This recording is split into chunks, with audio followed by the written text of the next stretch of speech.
வணக்கம். இந்தியா மீண்டும் ஒரு முறை ஒரு மிகப்பெரிய சாதனையை படைத்து விட்டது. ஒரு மிகப்பெரிய ரெக்கார்டை உடைத்து விட்டது.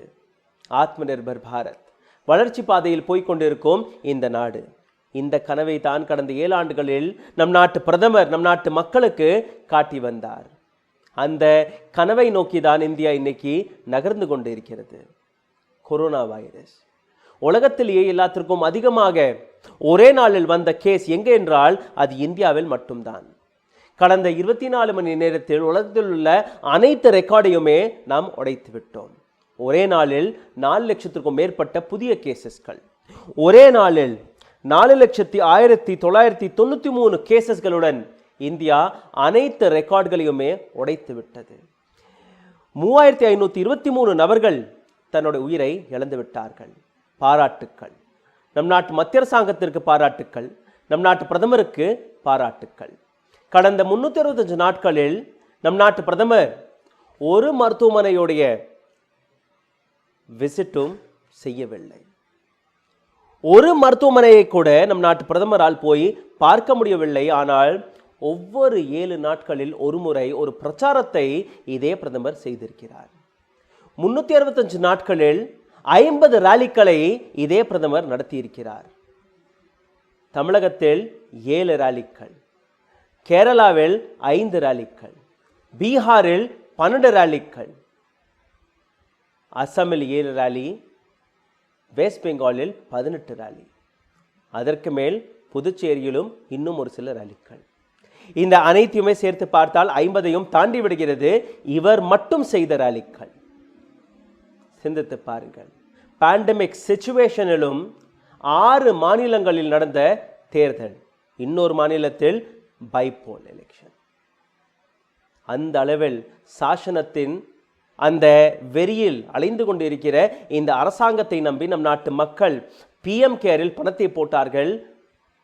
பிஎம் கேரில் பணத்தை மட்டும் போட்டு விடுங்கள், நான் உங்களை காப்பாற்றி விடுவேன் என்று உங்களை ரோட்டில் குரங்காட்டக்காரர் போன்று ஆட விட்டு விட்டார் இந்த நபர். கொரோனாவிலிருந்து மீட்டெடுத்து விடுவேன் என்று. இன்னைக்கு அதற்கான ரிசல்ட் தான் இது. மே 1ஆம் தேதி இன்னையிலிருந்து தான் அந்த 18 வயதிலிருந்து 45 வயது வரை இருக்கும் அந்த வேக்சினேஷன் டிரைவ் தொடங்க இருந்தது. எந்த விதமான பிளானிங்கும் செய்யாமல், எந்த விதமான ரெஸ்பான்சிபிலிட்டியும் எடுத்துக்கொள்ளாமல் இந்த அரசாங்கம் மாநில அரசாங்கங்கள் மீது அனைத்து ரெஸ்பான்சிபிலிட்டியுமே திணித்து விட்டது.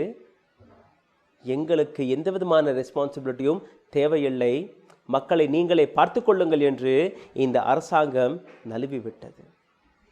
இதை பற்றி பார்க்கிறதுக்கு முன்னாடி இன்னொரு மிக முக்கியமான ஸ்டேட்மெண்ட்டை கேட்டுவிடுங்கள். ஒயிட் ஹவுஸ் மெடிக்கல் அட்வைசர் கொடுத்த இந்த statement. Doctor Anthony S Fauci இவர்தான் அமெரிக்காவின் கடந்த 7 பிரசிடென்ட்களுக்கான அட்வைசராக இருந்திருக்கிறார், மெடிக்கல் அட்வைசராக இருந்திருக்கிறார். தற்போதைய பேதினுடைய அட்மினிஸ்ட்ரேஷனிலும் இவர்தான் அட்வைசராக இருக்கிறார். இவர் கொடுத்த அந்த statement, vaccinating people right now is very very essential, but it will not levitate people of needing oxygen, hospitalization, medical care. That is not going to fix now. As today, if you vaccinate, it will take few weeks to get immune or prevention of people getting sick. You got to take care of the people right now. Vaccination மிகவும் முக்கியமான ஒரு காரியம். Vaccination இல்லாமல் உங்கள் நாட்டுடைய மக்களை நீங்கள் காப்பாற்ற முடியாது. ஆனால் வேக்சினேஷனால் மக்கள் மருத்துவமனைக்கு செல்வதும் அந்த மெடிக்கல் ட்ரீட்மெண்ட்டை எடுத்துக்கொள்வதும் நிற்காது. இன்னைக்கு நீங்கள் அந்த வேக்சினேஷனை போட்டால் ஒரு சில வாரங்கள் பிடிக்கும் நீங்கள் இம்யூன் ஆவதற்காக. மற்ற நபர்களுக்கு இந்த கொரோனா தொற்று பரவாமல் தடுப்பதற்காக ஒரு சில வாரங்கள் ஆகும். அதனால் இன்னைக்கே நீங்கள் உங்கள் நாட்டு மக்களை காப்பாற்ற வேண்டும், அவர்களுக்கு இந்த வேக்சினேஷனை செலுத்த வேண்டும். இதற்கு மேலும் இன்னும் ஒரு ஸ்டேட்மெண்ட்டை கொடுத்திருக்கிறார். No nation likes to lock itself down, but an immediate shutdown for few weeks could put an end to the cycle of transmission in India. Doctor Anthony S Fauci. எந்த நாட்டுக்குமே லாக்டவுன் பிடிக்காது. ஆனால் உடனடியாக ஒரு சில வாரங்களுக்கு இந்த லாக்டவுனை போட்டால் மட்டும்தான் இந்த சைக்கிளை உங்களால் உடைக்க முடியும். அப்போதான் இந்த நாட்டு மக்களை உங்களால் காப்பாற்ற முடியும் என்கிற அந்த சஜஷனை கொடுத்திருக்கிறார். கோவிடால் எப்படி மீண்டு வருவது என்கிற ஒரு மிகவும் சீரியஸான அட்வைஸை டாக்டர் ஆந்தனி எஸ் ஃபியூசி இந்தியாவிற்கு வழங்கியிருக்கிறார். இவர் இந்தியன் எக்ஸ்பிரஸிற்கு கொடுத்த அந்த இன்டர்வியூவில். இது மட்டுமல்ல, மே 1ஆம் தேதியிலிருந்து, அதாவது இன்னையிலிருந்து 18 வயதிலிருந்து 45 வயது வரை இருக்கும் அனைத்து நபர்களுக்குமே வேக்சினேஷன் கிடைக்க வேண்டும். மத்திய அரசாங்கம் ஒரு உத்தரவை போட்டுவிட்டார்கள். ஆனால் அந்த உத்தரவு என்னானது? மத்திய அரசாங்கம் கூறியபடி நம் நாட்டு மக்களுக்கு அந்த வேக்சினேஷன் கிடைத்ததா இல்லையா என்கிறது தான் ஒரு மிகப்பெரிய கேள்வியாக இருக்கிறது. எத்தனையோ மாநிலங்கள் எங்களுக்கு இன்னும் வேக்சினேஷன் கிடைக்கவில்லை, எப்படி எங்களால் இந்த வேக்சினேஷன் டிரைவை தொடங்க முடியும் என்கிற அந்த கேள்வியை கேட்டிருக்கிறார்கள். மத்திய அரசாங்கம் ஒரு ஆர்டரை மட்டும் தான் போட்டிருக்கிறார்கள். ஆனால் எங்களிடம் அந்த வேக்சினேஷன் இன்னும் வரவில்லை என்று எத்தனையோ மாநிலங்களுடைய சீஃப் மினிஸ்டர் கூறிவிட்டார்கள். அந்த பட்டியலை பார்த்து விடுங்கள்.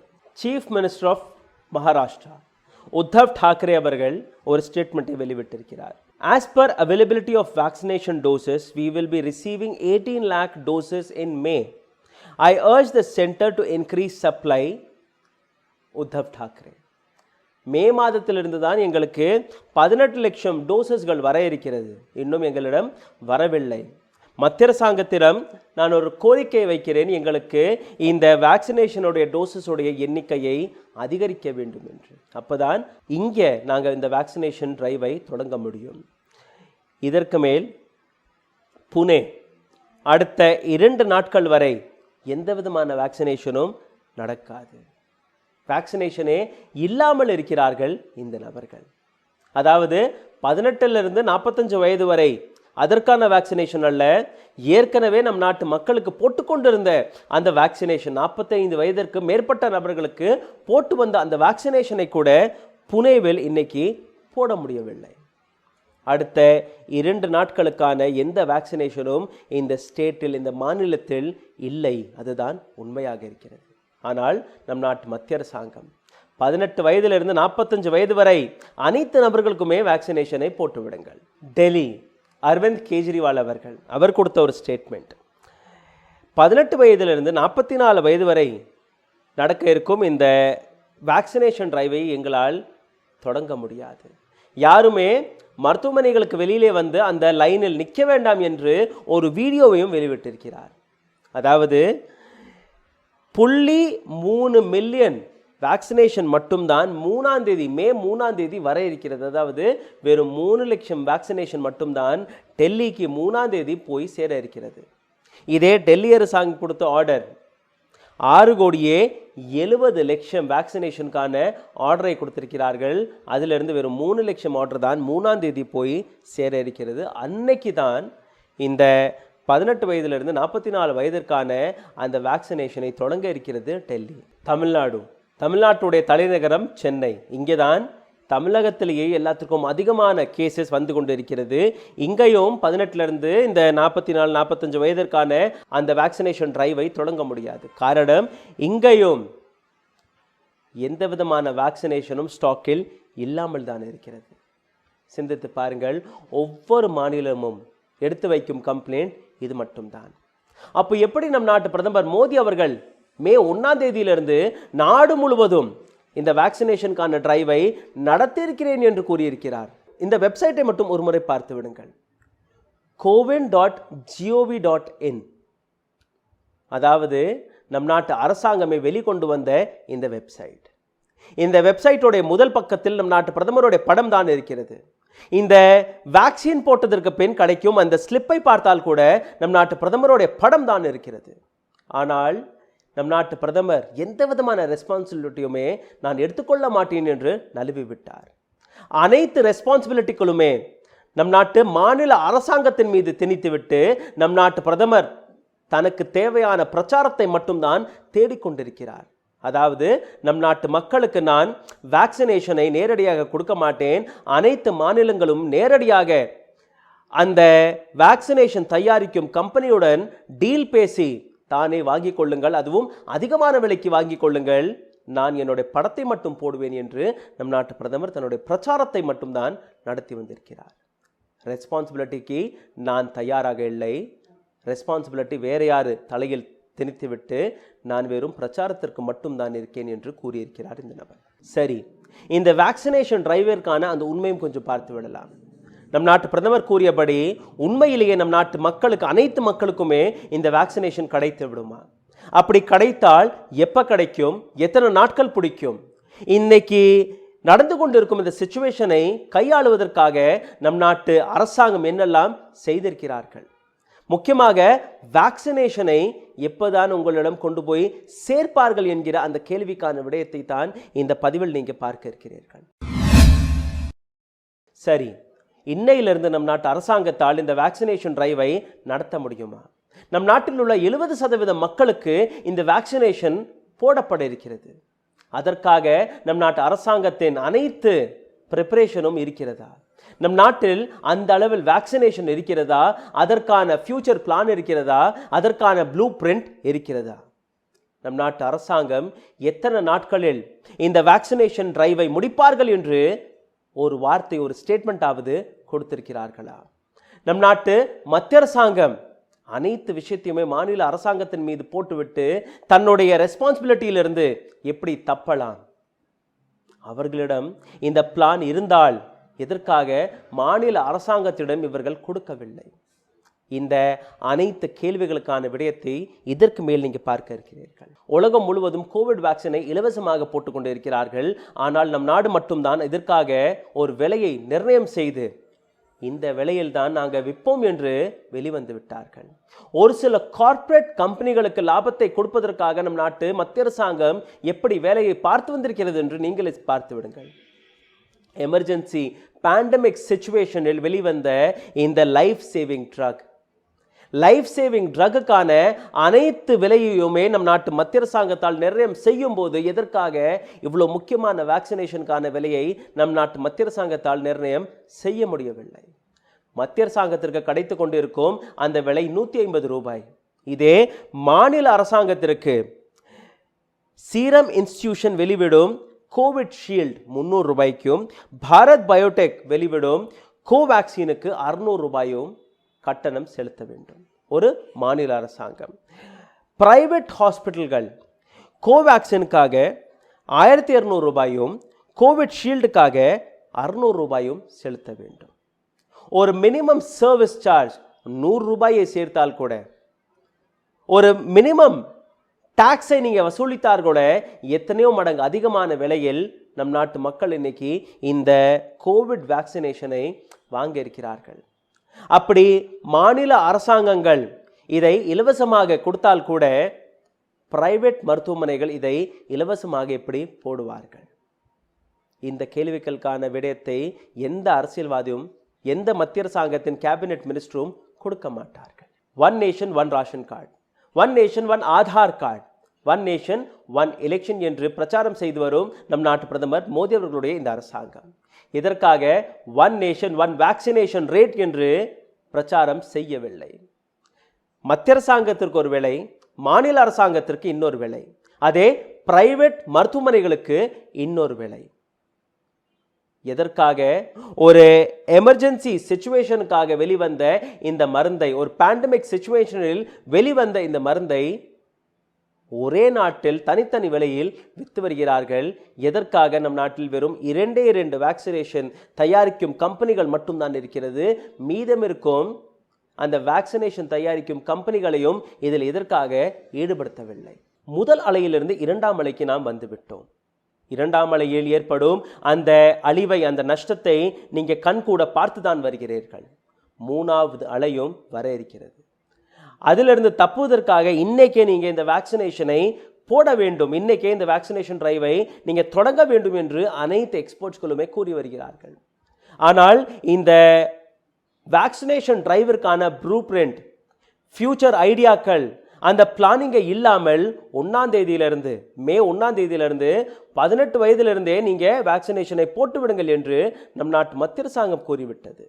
எந்த விதமான சப்ளை செயினும் அதிகரிக்கவில்லை, எந்த விதமான ப்ரொடக்ஷனும் அதிகரிக்கவில்லை. ஆனால் மாநில அரசாங்கத்தின் மீது அனைத்தையுமே திணித்துவிட்டு நம் நாட்டு மருத்துவமனைகள் மீது அனைத்து ரெஸ்பான்சிபிலிட்டியுமே திணித்துவிட்டு நம் நாட்டு அரசாங்கம் ஒரு ஆர்டரை மட்டும் போட்டு நழுவி விட்டது.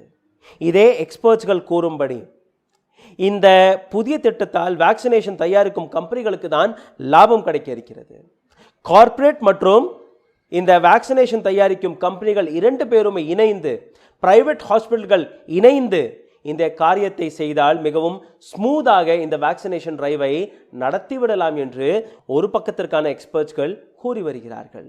இதே இந்த புதிய திட்டத்தை எதிர்க்கிற நபர்கள், இந்த அரசாங்கம் ரெஸ்பான்சிபிலிட்டியை எடுத்துக்கொள்ளவில்லை, இந்த அரசாங்கம் 150 ரூபாய்க்கு கிடைத்துக் கொண்டிருந்த அதே வேக்சினேஷனை மாநில அரசாங்கத்தின் மீது திணித்துவிட்டு மாநில அரசாங்கங்களை ஏமாற்றும் வேலையை தான் இந்த அரசாங்கம் பார்த்திருக்கிறது. இன்னொரு புறம் இதே திட்டத்தை எதிர்க்கிற நபர்கள், மத்திய அரசாங்கம் நம் நாட்டு மாநில அரசாங்கங்களை ஏமாற்றி இருக்கிறார்கள்.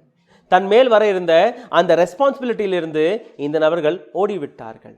அனைத்து ரெஸ்பான்சிபிலிட்டிகளையுமே மாநில அரசாங்கத்தின் மீது திணித்துவிட்டு இன்னைக்கு மாநில அரசாங்கங்களை ஏமாற்றும் வேலையை தான் இந்த புதிய திட்டம் வழியாக இந்த நபர்கள் பார்த்து வருகிறார்கள். படத்தை நான் போட்டுக்கொள்வேன், ஆனால் அழைத்த வேலையுமே நீங்க தான் பார்க்க வேண்டும் என்று நம் நாட்டு பிரதமர் கூறிவிட்டார். படத்தை வைத்து பிரச்சாரம், தனக்கான பிரச்சாரம். சிந்தித்து பாருங்கள். இன்னொரு புறம் ஒரு சில சஜஷன்கள் வந்திருக்கிறது. நம் நாட்டில் இருக்கும் ஏழைகள், பாவர்ட்டி லைனுக்கு கீழே இருக்கும் நபர்கள், ரேஷன் கார்டு இருக்கும் அந்த நபர்களுக்கு இந்த வேக்சினேஷன் இலவசமாக கிடைக்க வேண்டும். இந்த காரியத்தை நேரடியாக நம் நாட்டு மத்திய அரசாங்கம் கையில் எடுத்து செய்ய வேண்டும். இந்த இலவச திட்டத்தை நேரடியாக மத்திய அரசாங்கமே செய்ய வேண்டும் என்று பல எக்ஸ்பர்ட்ஸ்கள் கூறியிருக்கிறார்கள். அப்பதான் இந்த வேக்சினேஷன் டிரைவை சீக்கிரமாக நம் நாட்டில் முடிக்க முடியும் என்று கூறியிருக்கிறார்கள். இந்த புதிய திட்டத்தின் கீழே பார்த்தீர்கள்னா 50% வேக்சினேஷனை மத்திய அரசாங்கம் எடுத்துக்கொள்ளுமாம். மீதம் இருக்கும் 50% வேக்சினேஷனை மட்டும்தான் இந்த அனைத்து மாநிலங்களுமே பகிர்ந்து கொள்ள வேண்டும். அனைத்து பிரைவேட் ஹாஸ்பிட்டல்களுமே பகிர்ந்து கொள்ள வேண்டும். அதாவது மத்திய அரசாங்கத்திற்கு ஒரு மிகப்பெரிய பங்கும் மீதம் இருக்கும் அனைத்து நபர்களுமே அந்த சிறிய பங்கை தான் பங்கு போட வேண்டும். எனக்கு இந்த கணக்கே புரியவில்லை. எந்த இடத்தில் சென்ட்ரல் கவர்மெண்ட் மத்திய அரசாங்கம் இந்த வேக்சினேஷனை போட இருக்கிறார்கள்? அனைத்து வேலையுமே அனைத்து பொறுப்புகளையுமே பிரைவேட் மற்றும் மாநில அரசாங்கத்திற்கு கொடுத்ததற்கு பின் எதற்காக நம் நாட்டு மத்திய அரசாங்கம் 50% வேக்சினேஷனை எடுத்துக்கொள்ள இருக்கிறது? இதற்கு மேல் சூழ்ச்சி இருக்கிறது. அதையும் புரிய வைக்கிறேன், கேளுங்கள். எங்கெல்லாம் பிஜேபியுடைய அரசாங்கம் இருக்கிறதோ அந்த அனைத்து அரசாங்கங்களுக்குமே மத்திய அரசாங்க வழியாக இந்த வேக்சினேஷன் போய் சேர்ந்துவிடும். மீதம் இருக்கும் பிஜேபி இல்லாத மாநிலங்கள் அங்கே இந்த வேக்சினேஷனை இந்த 50%இலிருந்து எடுத்துக்கொள்ள இருக்கிறார்கள். அப்போ பிஜேபி இருக்கும் ராஜ்யங்களில் வேக்சினேஷனை நாம் போட்டுவிட்டோம், நீங்க எதற்கு போடவில்லை என்ற அந்த குற்றச்சாட்டை தான் இந்த நபர்கள் எடுத்து வைப்பார்கள்.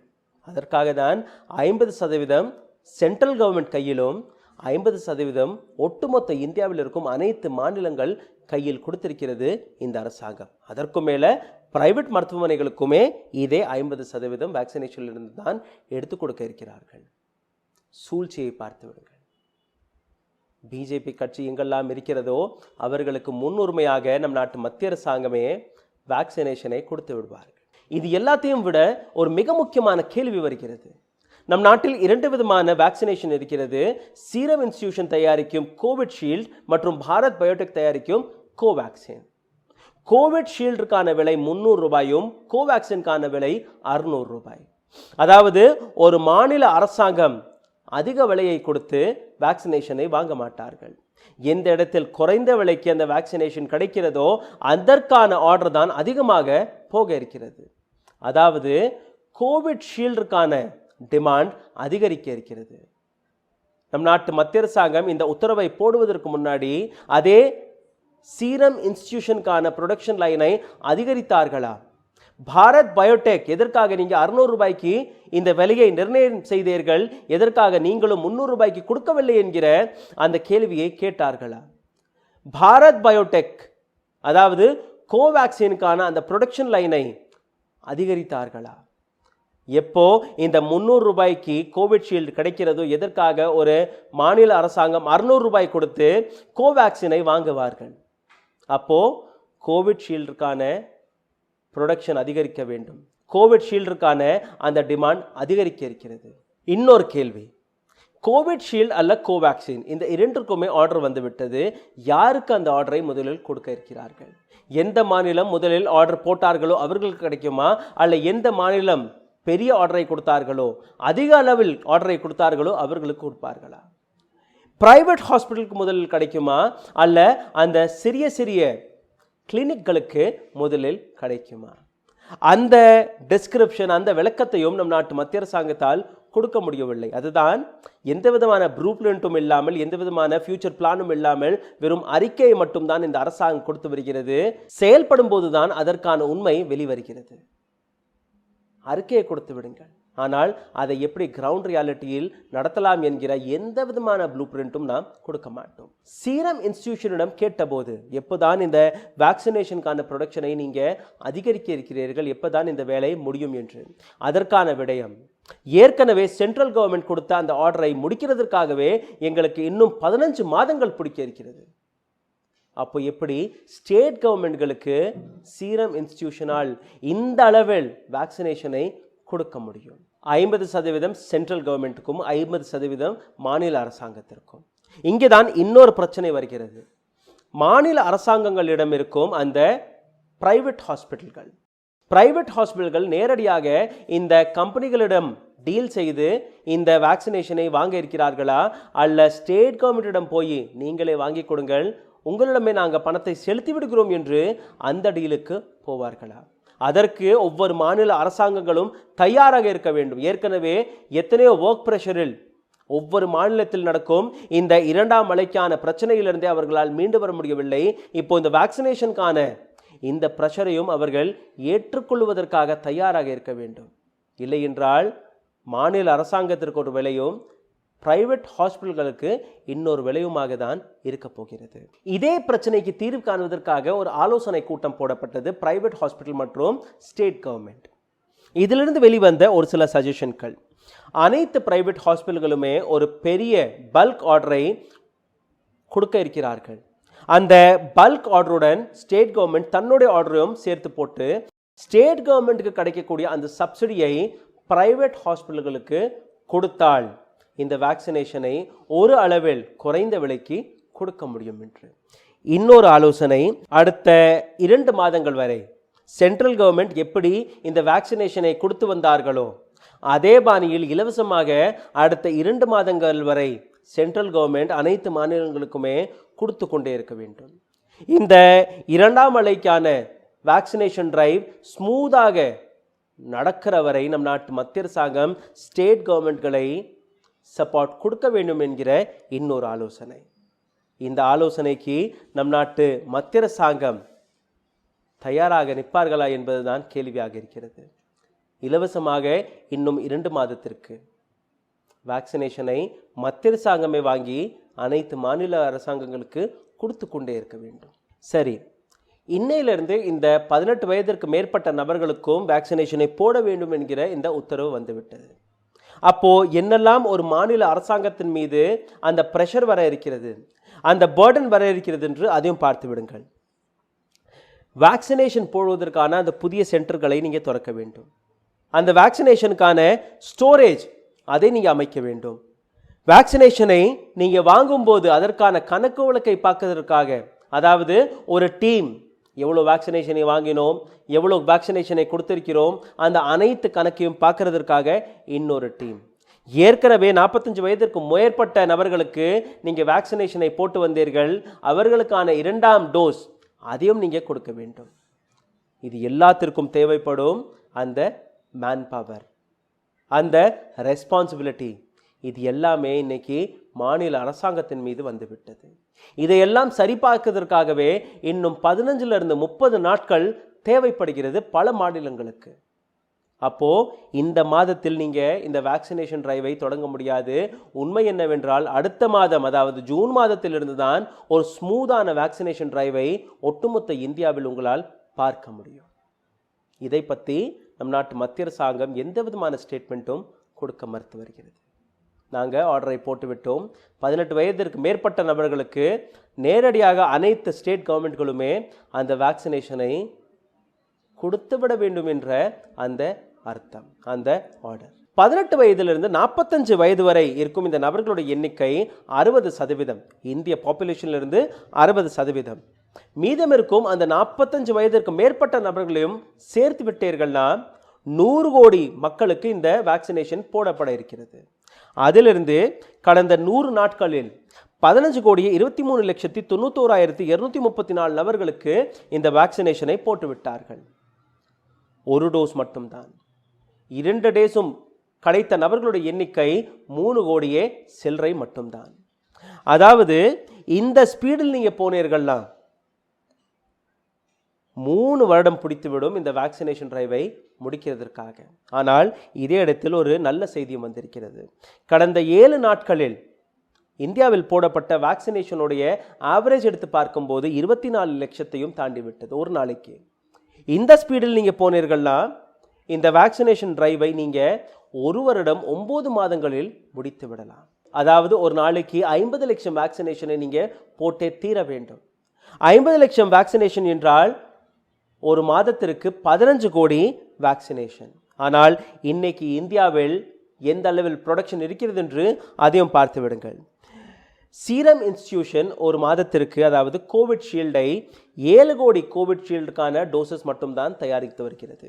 அதே பாரத் பயோடெக் தயாரிக்கும் கோவேக்சின் 1 கோடி, இரண்டையுமே சேர்த்தீர்கள்னா 8 கோடி வேக்சினை மட்டும்தான் இந்தியா இன்னைக்கு தயாரித்து கொண்டிருக்கிறது. மத்திய அரசாங்கம் கூறும்படி ஜூன் மாதம் வர வர இந்த ப்ரொடக்ஷன் லைனை நாங்கள் அதிகரிக்க இருக்கிறோம். அதாவது 12 கோடி வேக்சினேஷன் ஒரு மாதத்திற்கு. இந்த ஸ்பீடில் நீங்கள் போனீர்கள்னா 14 மாதம் பிடிக்கும் ஒட்டுமொத்த இந்தியாவில் 100 கோடி மக்களுக்கு இந்த வேக்சினேஷனை போடுவதற்காக. அதற்கு மேல் பல நாடுகளிலிருந்து இம்போர்ட்டும் செய்ய இருக்கிறது நம் நாட்டு மத்திய அரசாங்கம். ஒரு மாதத்திற்கு 2 கோடி வேக்சினேஷன்களை இம்போர்ட் செய்ய இருக்கிறோம். 12 கோடி நம் நாட்டிலே தயாராக இருக்கிறது.